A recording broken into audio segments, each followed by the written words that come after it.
speech in Greensboro, North Carolina. You might notice, and you have seen, that she's spending a good deal of time with the crowds there. She's trying to reverse numbers that have gone against her in the latest week or so, and in a host of other states. The commonality here in those swing states, be it Ohio or Florida or North Carolina, or for that matter, what's happening now in Pennsylvania, where her lead is down to single digits, is that surge of hers is being compromised by folks who are not feeling much of this economic growth, that in particularly these swing states, it isn't what it was. In fact, income growth in the so-called battleground states is the weakest of all the states, and this is where all those electoral votes are. We have Trump economic advisor Steve Moore with us, attorney Danielle McLaughlin, and Carrie Sheffield, the founder of Bold.Global. Steve, your candidate, of course, and you're advising Donald Trump. He was at in New York City today, speaking for the Economic Club of New York, outlining his plan to get that growth going, including in the battle states. Yeah. He talks about that growth and how to turn that around. Clearly a message way beyond the Waldorf Astoria where it was today, but to those very battleground states. Huh? You got it.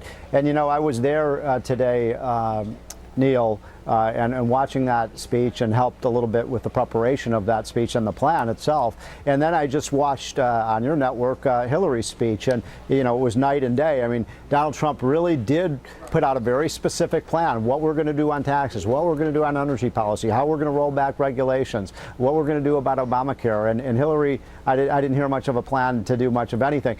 The heart of the plan, Neil, that came out today was this 15% business tax rate for all businesses, whether it's the big companies or whether it's the small businesses. We're finding that to be very popular. And to your question about those battleground states, you're exactly right. This was a message really delivered to people in industrial states like Wisconsin, states like Michigan, Pennsylvania, Ohio, where so many jobs have been lost. And by the way, Donald Trump had a very good line today. He said, you know, it used to be that we made cars in Michigan and you couldn't drink the water in Mexico, and now you can't drink the water in Mexico and make the in Michigan we make the cars in Mexico, and people got a it was a clever it was a clever plan. Danielle, you know, I don't know whether you're in that camp of Democrats concerned about Hillary Clinton's slippage in the polls, and as I stress, that could change. I mean, we know Donald Trump was doing well after the Republican convention, then Hillary Clinton after the Democratic convention. Now it's reversed again. So I don't know where this is going to go in the next 5 or 6 weeks. But I'd ask whether is she prepared to deal with this slippage in these battleground states, and whether she has a plan to address that, because whether Democrats scoff at Trump's plans or math or tax proposals, he is apparently winning a lot of folks over with that. What do you do? She certainly has a plan, and she's a plan for all Americans. You know, the recent census results aren't great for the battleground states, and we can all acknowledge that, but they are generally good top line for the entire country. And when you're running a political campaign, news to those in the battleground states. No, right? And I totally agree with you, but when you're running a political campaign, sometimes the easiest story to tell is a good one. Clinton has really suffered with emails and with her foundation, having to tell a much more difficult story than the top line news headlines might suggest. You know, she is turning states that have been really reliably red blue in a way that we haven't seen in some instances since 1970. So she's out there. I think today was an opportunity for a reset for her. You saw her. Are you watching the same numbers I am, though? I don't mean to dismiss your math here, but it's just the opposite of late. And that could change, Daniel. You're right. But, Carrie, I'm looking at that, and I'm seeing a lot of states that had slipped into Hillary's column that have slipped out. Now, by my math, and I could be off a little bit, about 54 to 60 electoral votes that were in her column up until just a few days ago are in Donald Trump's. So the electoral math would seem to always prohibitively favor Hillary Clinton. Now, for the time being, favors Donald Trump.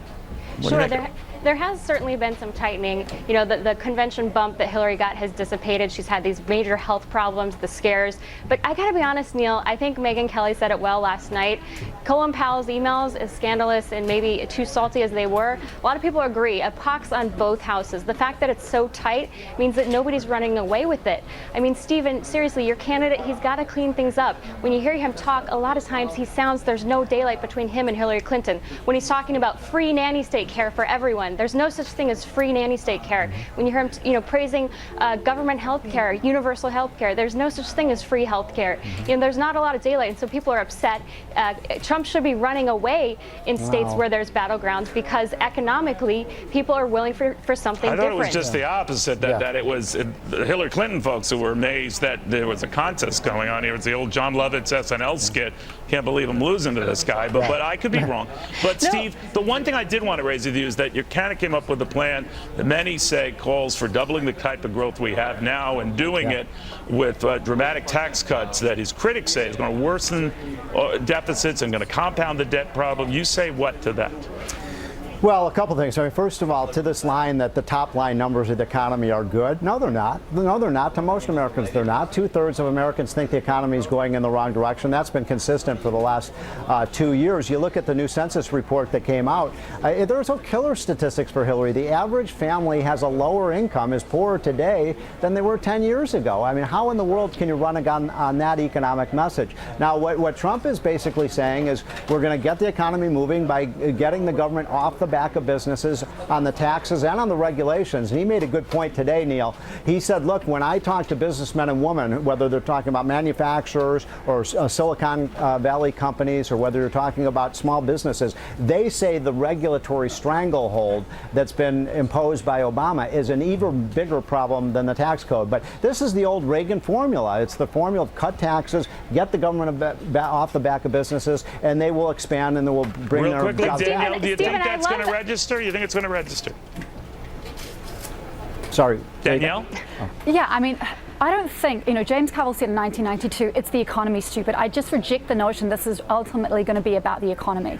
This is about personalities. It's the personalities, stupid. And I think the census numbers absolutely did show improvement, not considered that we had a depression in 2008, but we're slowly seeing growth. We're slowly emerging. That is thanks to 8 years of Obama. So voters are going to have to make that decision. 1% of the last year. Okay. 1% of last year. Stephen, I love hearing you talk. When I hear you talk, it's very different from what your candidate. Your candidate is talking about slapping tariffs. Your candidate is talking about punishing businesses for shipping jobs to Mexico. You don't incentivize a company to stay by punishing that company for sending jobs to Mexico. That's just not how economics works. And the other thing is these swing states. Maybe you scare them not to. All right, well, we had a lot of good issues here. I'm sure we wrapped up all the economic and pressing financial ones in about 4 minutes, which I deeply appreciate. Guys, thank you all very, very much. Real quick.